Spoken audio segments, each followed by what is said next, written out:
रसूलिहिल करीम अम्मा बाद। आज हम बात करेंगे हज़रत अली रज़ी अल्लाह तआला अन्हु के कातिल अब्दुर्रहमान इब्न मुलजिम। जहाँ तक मुस्तनद रवायात की बात है तो मुस्तनद रवायात के मुताबिक अब्दुर्रहमान इब्न मुलजिम उसने न सिर्फ हज़रत अली रज़ी अल्लाह तआला अन्हु के कत्ल का प्रोग्राम बनाया, बल्कि अपने दीगर साथियों समेत मिलकर हज़रत अमीर मुआविया रज़ी अल्लाह तआला अन्हु के कत्ल का भी प्रोग्राम बनाया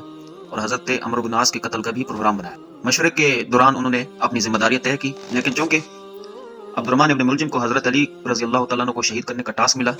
और उसके बाद वो कूफा चला आया। कूफा में पहुंचकर उसने अपनी मदद के लिए कुछ हजरात ढूंढे और आज हम बात करेंगे इस हवाले से कि ये मशवरा उनका पहले हुआ था या नहीं हुआ था, या वो डायरेक्ट कूफा में आया और फिर आगे उसको लोग मिले। अशास बिन कैस के हवाले से जो तस्करिया किया जाता है, अशास बिन कैस के हवाले से मैं सिर्फ इतना कहूँगा कि उसकी बहन जाद बिन कैस वो हज़रत हसन की बीवी थी, और ये अगर तस्करा किया जाए ना कि हज़रत हसन या हज़रत अली हो, इनके कातिल कोई बहर से है, बल्कि मैं समझता हूँ जहाँ तक मुस्तनद रवायात की बात है तो इनके कातिल इनके अपनी शियत है। यही बात है कि हज़रत उम्मुल मोमिनीन आयशा सिद्दीक़ा रज़ी अल्लाह तआला अन्हा और हज़रत अमीर मुआविया रज़ी अल्लाह तआला अन्हु उनका कसास का मुतालबा न सिर्फ था, बल्कि उम्मत मुस्लिमा के वसी तर मफाद के लिए और खिलाफत इस्लामिया के इस्तेकाम के लिए हज़रत अली से यह भी मुतालबा था कि आप इन मुनाफिकीन को, गद्दारों को अपनी सफ़ों से दूर करें। चुनांचे वो जंगी शुरू हुई और वही गद्दार आखिरकार जब सुलह की बात आई और उनको सुलह पसंद नहीं आई तो वो हज़रत अली और हज़रत हसन की जान लेने के दरपे हो गए और इनकी शहादत इन्हीं गद्दारों के हाथों हुई। तज़किरा अतहार है सीरतुल मासूमीन, इसका सफ़ा नंबर 22 है। यहाँ मौजू है सबब शहादत, उर्दू तर्जमा है मुंजमिल उन अखबार के जो आपकी शहादत के असबाब में वारिद हुई है। एक वो रवायत है कि जिसको अहले सियर व तवारीख की एक जमात ने बयान की है, यानी कोई एक फर्द खबर वाहिद नहीं है बल्कि एक जमात ने इसको सनद के साथ रवायत की है, जिनमें अबू महनफ, इस्माइल बिन राशिद, अबू हाशिम रिफाई और अबू अमर सकफी वगैरह हैं। वो ये कि खवारिज में कुछ लोग मक्का में जमा हुए, उन्होंने हकाम का तज़किरा किया और उन पर उनके किरदार पे मुख्तलिफ ऐब लगाए। अहले नहवरान में से अपने साथियों को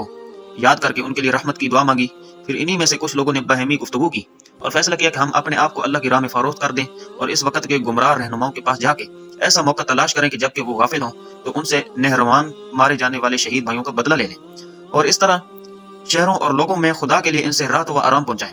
इख्तिताम में हज पे उन्होंने एक दूसरे से अहद व पैमान लिया। अब्दुर्रहमान इब्न मुलजिम कहने लगा कि मैं अली रज़ी अल्लाह तआला अन्हु की जिम्मेदारी लेता हूँ। बर्क बिन अब्दुल्लाह तमीमी ने कहा कि मैं मुआविया के लिए काफी हूँ, यानी जिस शख्स ने हजरत अमीर मुआविया के कत्ल की जिम्मेदारी ली उसका नाम बर्क बिन अब्दुल्लाह तमीमी था। और अमर बिन बकर तमीमी ने कहा कि मैं तुम्हारे लिए अमर बिन आस से निमट लूंगा। उन्होंने इस मामले में इस मकसद को पूरा करने के लिए एक दूसरे से अहद किया और तय किया कि 19 माह रमजान की रात को ये काम सर अंजाम देंगे और फिर वो यही इरादा लिए एक दूसरे से जुदा हुए। फिर बस इब्न मुलजिम, जिसका शुमार कबीला कुंदा में था, कूफा की तरफ आया और वहां अपने साथियों से मिला, यानी जिन साथियों से उसने पहले मशवरा किया वो भी उसी के साथी थे और फिर कूफा में पहुंचा तो वहां भी उसके साथी मौजूद थे। और अब्दुर्रहमान इब्न मुलजिम मुस्तनद शिया रवायात के मुताबिक हजरत अली का अपना शिया था और बाद में वो खारिज हुआ और खवारिज का बुनियादी जो मसलन वो हजरत अली से जुदा हुए, उनका बुनियादी मकसद यही था कि आप हजरत अमीर मुआविया से सुलह क्यों कर रहे हैं। और फिर जंग नहरवान में हजरत अली रज़ी अल्लाह तआला अन्हु ने उनके ऐसा किस्सा तमाम किया कि उनमें से किसी को भी जिंदा नहीं छोड़ा और फिर कुछ जो बच्चे कुछ रह गए, लेकिन अक्सर का जो है ना किस्सा तमाम कर दिया। तो इससे हमें एक सबक ये मिलता है कि अगर हजरत अमीर मुआविया रज़ी अल्लाह तआला अन्हु और हजरत अली रज़ी अल्लाह तआला अन्हु की आपस में जो मुखालफत थी या इख्तिलाफ था, उसकी कोई हम दुश्मनी का अगर नाम दे दें कि उनकी अपनी जाती दुश्मनी थी, वो खुदा की कसम आपस में एक दूसरे के साथ कभी भी रैत नहीं करते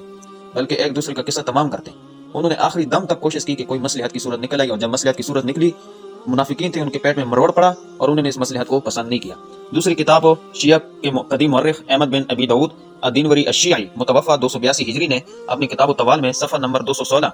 तख्त मक्तल अली इब्न तालिब में हजरत अली रज़ी अल्लाह तआला अन्हु, हजरत अमीर मुआविया रज़ी अल्लाह तआला अन्हु और हजरत अमर बिन आस रज़ी अल्लाह तआला अन्हु के इनकी तीनों हजरात के कत्ल के बारे में जो मशवरा मैं आप हजरात के सामने पहले पढ़ चुका हूँ, बाकायदा उसने तफसील से जिक्र किया है और फिर आगे उसने नतीजा भी बयान किया कि इनमें से कौन कत्ल हुआ, किसके ऊपर हमला हुआ। हजरत अमीर मुआविया रज़ी अल्लाह तआला अन्हु के साथ गार्ड थे और हमला उसने किया, लेकिन हजरत अली अमीर मुआविया रज़ी अल्लाह तआला अन्हु जो है ना वो मामूली जख्मी हुए, उसका हमला कारगर नहीं और वो जल्दी पकड़ा गया। हजरत अली के पास बॉडी गार्ड नहीं थे और फौरन उसने वहां जाके हजरत अमीर मुआविया रज़ी अल्लाह तआला अन्हु पे हमला किया और उसको बता के मेरे भाई ने आपके भाई अली पर हमला किया। तो हजरत अमीर मुआविया बहुत हैरान हुए और कहने लगे कि आपने यकीनन आपका भाई जो है ना इस साजिश में कामयाब नहीं हुआ होगा, कि वो कौन हो सकता है जो अली पे हमला करे और अली उसको हमला करने दे, ये कैसे हो सकता है, ये तारीख में साबित है। बहरहाल ये अल्फाज तो ये इस किताब में भी आप रुजू कर सकते हैं बाकायदा तफसील के साथ। और हजरत अमर बिन आस के हवाले से एक ये रवायत उछाल रहे होते हैं कि जी उनके ऊपर हमला किया, उनके पाँव पे हमला किया, ये जो है ना एक इनका आपस का मंसूबा था। बिल्कुल कोई मंसूबा नहीं था। हजरत अमर बिन आस उस दिन अचानक बीमार हो गए, ये शिया किताबों में साबित है। और उन्होंने अपनी जगह एक और शख्स को, आमिर बिन लुवा को